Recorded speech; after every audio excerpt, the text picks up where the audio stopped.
Hello everyone, welcome to my channel C.S.E-Pathshala. We were studying about Python for machine learning and data science, and in this tutorial we will study about box or whisker plot.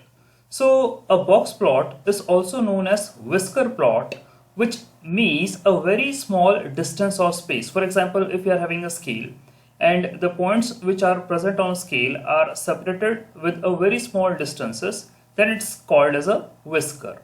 So box plot is a whisker plot, and it displays a summary of a set of data that contains 5 numbers, and these numbers are the minimum value, first quartile, median, third quartile, and the maximum value. So we are having a certain distribution of data, and from that distribution we are picking these 5 numbers. It does not show a distribution in much detail like we have seen in case of histogram, stem and leaf plot.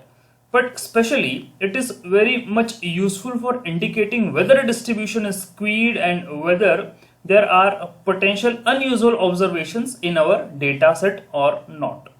So the box and whisker plots are very much useful when we are having large number of observations and when 2 or more data sets are being compared. So in box plot we can draw a box. Obviously the name itself suggests that it's a box.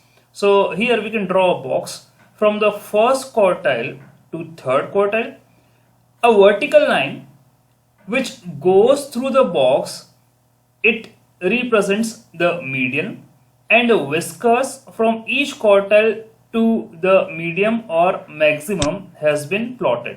So we can see a figure here. This is our distribution of data, and in that data distribution we are picking 5 numbers. That means first we are having the minimum value, then we are having quartile 1, this represents a quartile 1, then the next one is the median value, and then the next one is quartile 3, this is our maximum value, and these are the whiskers. Okay, that means they are separated by a small distances or the spaces. Okay, now if we talk about what is median, what do you mean by quartile? So this we have seen already in the previous tutorials, so please go through them. Now if we want to create the data for the box plot, so let's consider something that we will use here, numpy.random.normal function. So here we will take a normal distribution of data, and this method or the function will create the fake data. Okay, so we will use numpy library here. From numpy library we are taking a random module, and from random module, that means it's been used to create the random numbers, to generate the random numbers, and then we will having a normal, that means they will be of normal distribution. Then this method takes 3 arguments. These are mean, standard deviation of the normal distribution, and a list of values which we have or which we want to get. That means it's a desired value. Then we will take the list of arrays with the help of which we are going to create the box plots. Okay, so these are the normal distribution values in a random form which we did created with the help of this method. So we can take more than one kind of collection or the distribution of those values, and we have to create list of them. Okay, and those list of values are set to be as data underscore to underscore plot. So this will be assigned to the list. Okay, so in order to get more idea about this box plots, let's consider a code and then we will understand how it works. Import numpy as np, that means we are taking numpy library in a form of an np as an alias. Import matplotlib.pyplot as plt, that means we want to have a data visualization, that's why we are taking matplotlib. .pyplot, that is a submodule of matplotlib, and we are taking alias as plt. Then we are creating np.random.seed. Here we are giving argument as 10. So what does this mean? actually we need to create pseudo random numbers. Therefore we are taking random module here and we are giving a seed here whose value we did took a 10. So it can be an integer, it can be a 1D array, or it can be a null value also.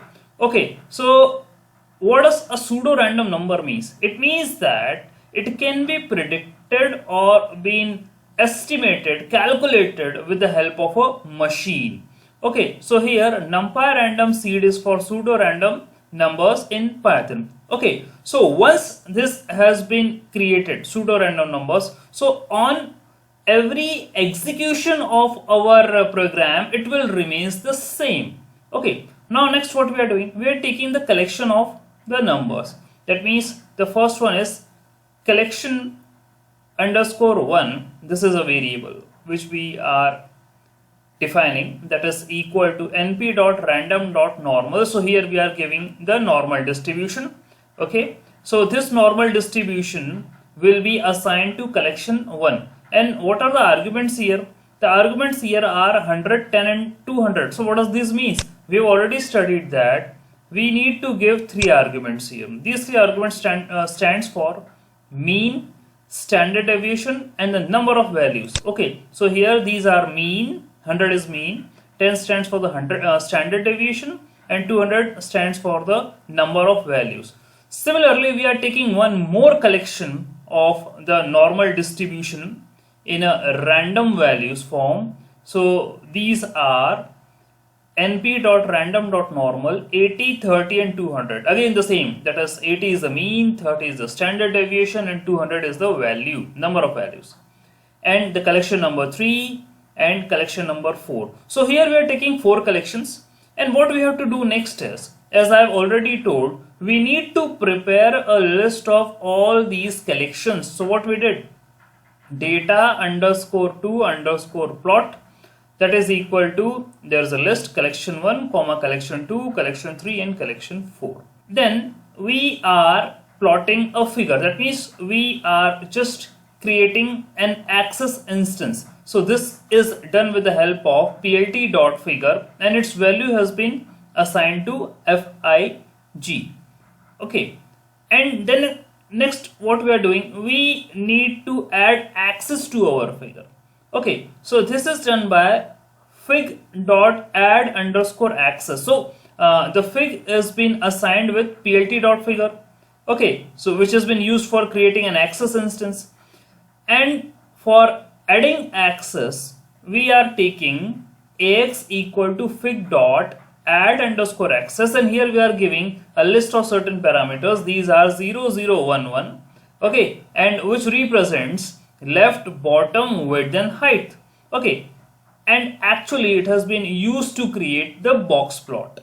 Okay, so these are 0 stands for the left, 0 stands for the bottom, these values, and width and the height represents 1, 1. Okay, we can give some different values also, but these are the certain values which we are taking for this program. And then next what we are doing, we are taking bp equal to ax dot box plot data to plot.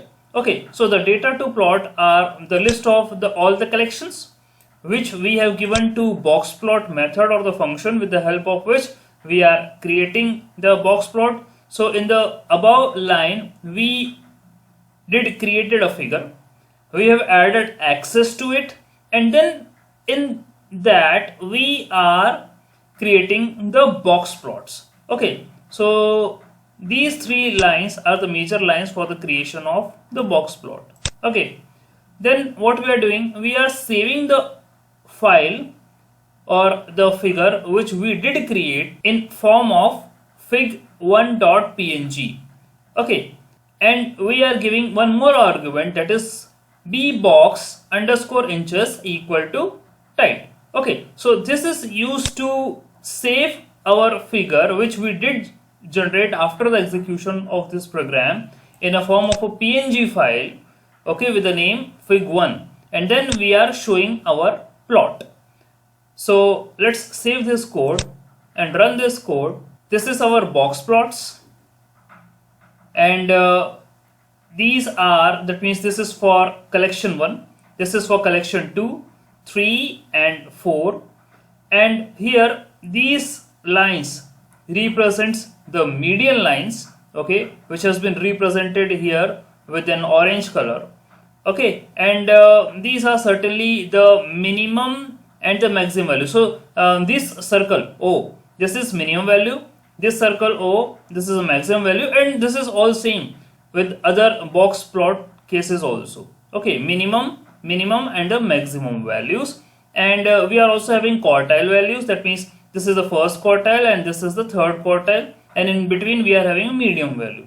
Okay, so all these are being same for these 3 box plots. So it shows a comparison between the distribution of data with the help of box plots, where we take median values and first quartile, third quartiles, minimum and the maximum values. That means these 5 numerical values. So that's all for this tutorial.